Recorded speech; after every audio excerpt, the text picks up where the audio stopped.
Boris Johnson resigned as MP the other day after he saw a draft report saying that he lied to Parliament. Boris said the report was riddled with inaccuracies and reeks with prejudice, and the people who wrote the report wanted to drive him out of Parliament. Did Boris actually knowingly lie to Parliament, or was he scapegoated, like his claims? What do you think, Stephen? I could answer that. Take 20 minutes answering this question, longer than that even.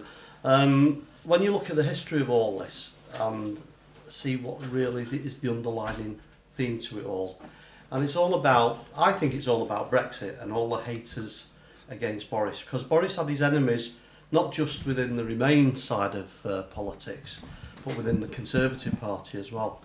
A lot of Conservatives from the outset didn't like Boris. Yeah. So he was really up against it from day one going into office. I think the people that turned on him, like Steve Baker and people like that, they turned on him because they didn't get the jobs that they were expecting to get. And then you've got the remaining people in there, like Dr. Lee and a few others across the floor and went to the Lib Dems or whatever. On the actual point of the question, was he or was scapegoated, or was he? Absolutely scapegoated. Even the committee that was set up to look into this. Besides Andy Carter, all the others hated Boris. There's a history of hating Boris before then. That's the Conservative, that's the Allies, the Conservative people within that. So why did he resign if he was scapegoated? Well, he's had the last laugh really, because what can they do now? This thing it's a sham anyway. So what are they going to decide on tomorrow morning? Is it tomorrow morning they're going to make the decision or something, or publish? I know they've given him the publication to mull over it, and he's so he doesn't want to get embarrassed. Jump ship straight away. But do you think he can come back, or? Boris is like Marmite, really. You love him or you hate him. Same week on 5 and gives it up. Yeah, and I've gone through my stages. I've met Boris countless times, and when I first knew him, I wasn't keen on him. He was quite abrupt, and I didn't really get on with him that well. And then I got to know him on the campaign trail for Vote Leave. I got to know Priti Patel and Michael Gove as well at the same time, and a few other people. And I got to like him again then. And then when he was going for the leadership, we backed him again, some of the same team from them. I got to know him even more, and he invited me to a few things. So, but then I've seen people turn on him on the journey going through. And I think it's because they were expecting a big job and they didn't get the big job. So politics is a very strange world. Okay, brilliant. So that's what Stephen says. What do you think, Ivan? Well, the first thing, in the interest of balance, I will pay tribute to what he did on Ukraine. I think the leadership he showed early on made a real difference in terms of the West's entire approach to uniting against Putin's illegal, horrendous war. So we should always, as political opponents, identify, if it's right, where somebody deserves credit. As for the rest of it, I'm afraid I can't agree with a word that's just been said. The truth is that the person who leaked against Boris, left, right and centre, about what went on during Partygate was a man called Dominic Cummings. Dominic Cummings led the Leave campaign along with Boris Johnson and Michael Gove. So for our friend from the Conservative Party to say this is all a Remainer plot, this is all about people who have an agenda, it's just simply untrue. The person who did maximum damage to Boris Johnson on these parties was Cummings. He leaked the information to the media and the press. He led the Leave campaign. So this isn't about Remainers versus Leavers. And I would make several other points. One is, we've got examples now in America and in the United Kingdom of narcissistic leaders. They're never wrong. They can never say sorry. They can never show any humility. If people in leadership positions get things wrong, the public will have some level of understanding if occasionally they're willing to say, we hold our hands up, we could have done that better, we should have done that differently, maybe we got something wrong. And what we're seeing in both cases is very tragic downfalls of people who are given the opportunity, in Donald Trump and Boris Johnson's case, to lead their respective countries. And the common denominator, I say, is narcissism. It's a lack of humility, and they don't care even about their own party or their own cause. What he has done to Rishi Sunak in terms of constantly attempting to undermine him, which goes on to this day, today, right, and will go on next week and the week after, is destroying the Conservative Party's chances of winning the next general election. And it's all about Boris Johnson. It's not about the people that we're here to represent. It's not even about the cause of Brexit. Rishi Sunak, by the way, supported Brexit every bit as passionately as Boris Johnson, even when people told Sunak it would affect his career in a detrimental way. So that's what I find shocking. As somebody who's not a Conservative, right, who has, in a way, no interest in them at the moment doing well, although I told people to vote Conservative at the last election because of Corbyn. The big issue for me was stopping Jeremy Corbyn becoming Prime Minister. I was delighted that Boris Johnson achieved that at the time. But the bottom line is, what did he do with that opportunity? He completely threw it away.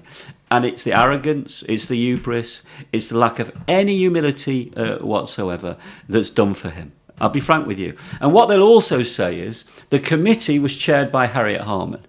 Let's be clear about the committee. We haven't seen the report yet, by the way. The fact that Boris Johnson has seen the report and resigned tells you all you need to know about it, by the way. If he thought there was any possibility of defending his position reasonably, he wouldn't be resigning. He would be fighting the findings, yeah? But he realises the report, supported by evidence, is probably so damning that he's got not a leg to stand on. But the committee, and let's be clear about this because it's a bit like Trump in America, these prosecutors are all Democrats, they're all part of the deep state, they're all part of some liberal conspiracy, right? The majority of people on the committee are Conservatives that have found that Boris Johnson deliberately misread Parliament and should face tough sanctions for that. They could have come down on the side of a slap on the wrist, relatively minor sanctions, and he could have continued as a member of Parliament. They could have made that choice. And I believe what's happened is the latest evidence that has come to light about what was going on at Chequers, for example, is clearly made the committee feel that not only was he potentially misleading Parliament all those months ago or years ago, he's been doing that to the committee in the evidence he's been giving to them recently. So let's make no mistake about it. There's a lesson in this about leadership. And the lesson is, if you do things which are wrong, you usually get found out. Second of all, if you do get found out, it's really important to try and show some humility. And finally, remember what we're here to do. We're here to make people's lives better. That's what politics should be all about. We can have massive ideological differences and philosophical differences, but we're meant to be here to be focused on the people's issues, the people's concerns, and the people's priorities. We're facing tremendous global turmoil, a cost of living crisis like we've never seen in our lifetime, a war in Europe, and all Boris Johnson is interested in is Boris Johnson. It's not good enough, it's not right, and I'm afraid it's very sad to see a career end in such a tragic way. Now, the Tory members, by the way, many of them, will still be Boris Johnson supporters. But if they want the Tory party to be out of power for a generation, they will continue to support Boris Johnson. It's exactly the same as the United States. If the Republican Party wants to remove Joe Biden as President of the United States, what they need is a credible candidate at the next election. If they choose Donald Trump, Joe Biden will get re-elected. So what is this all about? Is it about the interests of one man or one person, or is it about the bigger cause that politics is meant to be all about? And I'm afraid people have lost the plot in terms of trying to suggest there's some massive conspiracy against these individuals. There's absolutely no evidence for that whatsoever. Okay, brilliant. Well, Stephen, what do you think? Well, it's interesting, some of the points that you've come out with there, Ivan, but it's very much an outside point of view. And I don't know how many Conservative members you talk to or Conservative MPs that you're regularly in contact with, or or what their makeup is of support against or for Rishi or whatever. But it's very harsh in your view over that, and some of the things that I see behind the background is very different to what you're describing there. So with a pragmatic approach to this and with the view of people I'm in contact with within the party, from you're saying as matter of fact as certain things, has he actually lied to Parliament? Well, there's still a big question hanging over that. Well, the committee, I haven't said that. No, the committee is majority Tory committee, and we're speculating on what the committee's actually said within this. So we won't know till tomorrow afternoon at the earliest, I think, from a media perspective. Boris said he was found guilty. Well, Boris has said a few things within that, but we're not quite sure till we till we're sure, really, with the report, and we can analyse the report, what's been said in the report. But with the way that the people being against him, or that being a conspiracy or stuff, there's definitely a big chunk of the party that were against him. And I think, but Cummings was the leader of the Leave campaign. You agree with that? You know that. Well, he led it. Yes, yeah, with Boris. Yeah, and he leaked all this damaging stuff about parties to the media, didn't he? We all know that, don't we? Yeah. Right. So how can that be a Remainer conspiracy? Right. Well, it was all the people he was in cahoots with at the time. Do you realise that Cummings was never a Conservative? Well, I'm not interested. He was a Michael Gove man. Yeah. He was a Leave man, and he was a Boris Johnson man. He's been involved with different parties for many years. And he led the Leave campaign. He was still on the Conservative Party. I think it was foolish for certain people to adopt him into the position that he takes. Well, you mean Boris Johnson? Well, whoever. I mean, I've questioned for many years some of the people they have set around them. Well, I think we all do about some of our own, all our political parties. Yeah. So I just think there's a lot more to it yet. And I mean, on a media perspective, we've not got to the bottom of anything yet. Can I say where I agree with Stephen is this? Look, it's true what he says in many ways. A significant number of Tory members, not members of Parliament, members, right, still support Boris Johnson. But that demonstrates the nature of the problem that party has.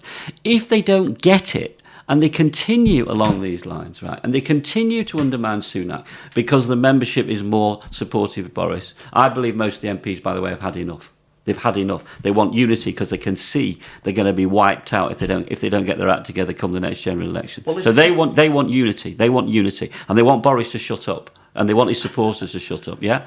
But the members, I agree with Stephen, the significant number of them are still Boris supporters. And all I can say to you is, the people who are laughing at what's going on in the Conservative Party in terms of the political impact, not laughing for the sake of the country, by the way, because this is not good for the sake of the country, are their political opponents. Well, let's the Labour Party and the Lib Dems cannot believe their luck at the constant implosion of the Conservative Party day after day. You couldn't write it. If you wrote this as a script for a film... So you agree then? There's more elements to this. So if you wrote that as a script for a film and you went to go and get funding for it, they'd laugh you out of the office. I agree with that. That is incredible. 3 years ago he won a general election with a very significant majority. Absolutely. And it makes you wonder, because that got me asking questions straight away.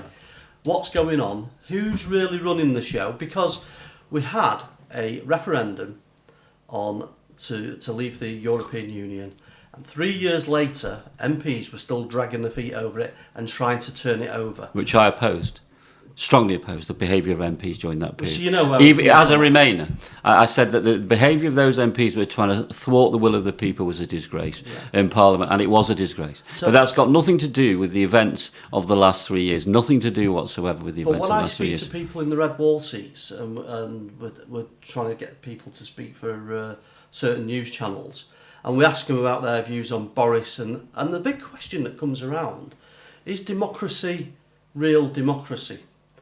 We asked the country to vote on the referendum, and it wasn't through for 3 years after that. And that was wrong. Yeah, absolutely. In my opinion, that was wrong. And then a Remainer, that was wrong. We've got a situation where the country overwhelmingly voted a Conservative government led by Boris Johnson. And he was removed by the Conservative Party, not by the public. Well, there was lots of things going on, and Keir Starmer... He was removed by the Conservatives. Constantly. Well, this is an interesting dynamic within Parliament.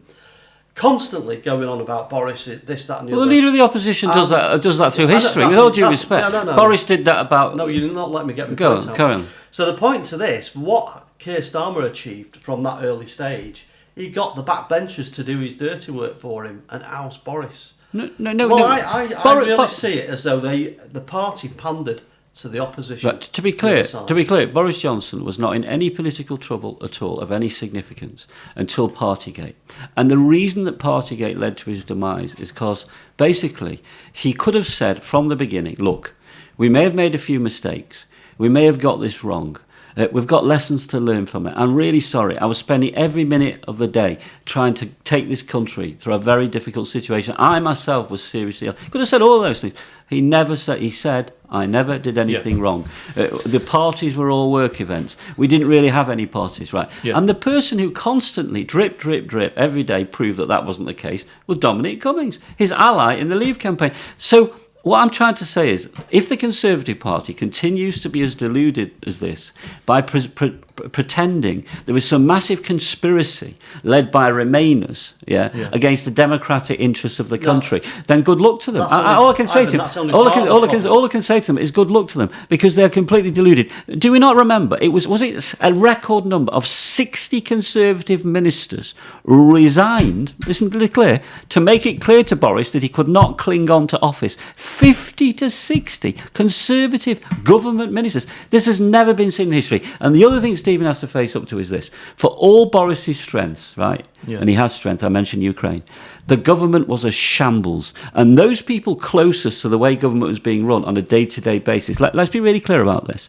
were extremely concerned about the complete dysfunctionality in terms of the way the government was being run. We then had the debacle of Liz Truss, let's give etc., etc. So, at the end of the day, it's just, if they continue to be in denial about what's taken place and Boris's significant culpability for all of this, good luck to them, because all that will do is, first of all, Rishi Sunak will be undermined constantly from now until the next general election, and if that happens, the majority that Labour will achieve will be even bigger than it would under ordinary circumstances. But this is just the last point. Let's well, I was saying, my point was that it's not all about Brexit. There was a big chunk of the party that didn't like Boris in the first place, and the people who didn't get the big jobs. And I think they saw an opportunity there to make their move. You always get fractions within different groups and everything, and the big fraction there was, let's get Boris out, because there was a big feeling that anyone but Boris. I've been to meetings in London where they were discussing the replacement of David Cameron, and there was loads of names that went round the table, and the general consensus around the table was anyone but Boris. And that was a few years before the event, when we're talking about... But Boris triumphed over all of that. He conquered all of that. He did. And then he threw it all away. The membership was... And then he threw it all away. But I mean, people who never voted Conservative... I agree. Boris. But then he threw it all away. I agree. Yeah, but I mean, this is the people seizing their moment to oust Mr. Cumming. And get their chance, And Cummings caused trouble because I think he had... could he actually be prosecuted for blackmail? Because he definitely blackmailed Boris Johnson. But I want to finish with this. Yeah, just quick. I really want to finish. Yeah. There's a lesson about leadership, and it applies to Trump as well. First of all, if you do things which are seriously wrong, everybody makes mistakes in positions of authority. If you do anything in life, you'll get things wrong, right? But it usually comes out in the end, particularly in a modern with 24/7 media. If you then show complete hubris, and you are narcissistic, and you are unwilling to say sorry, you will make the situation worse and worse and worse. And finally, if you forget what politics should be all about, which is focusing on the interests of the people and the concerns of the people, and it all becomes about you, right, then you will get what you deserve. And I'm afraid to say, it's tragic, but that's what's happened in terms of Boris Johnson's career, and it's what's happening in America to Donald Trump.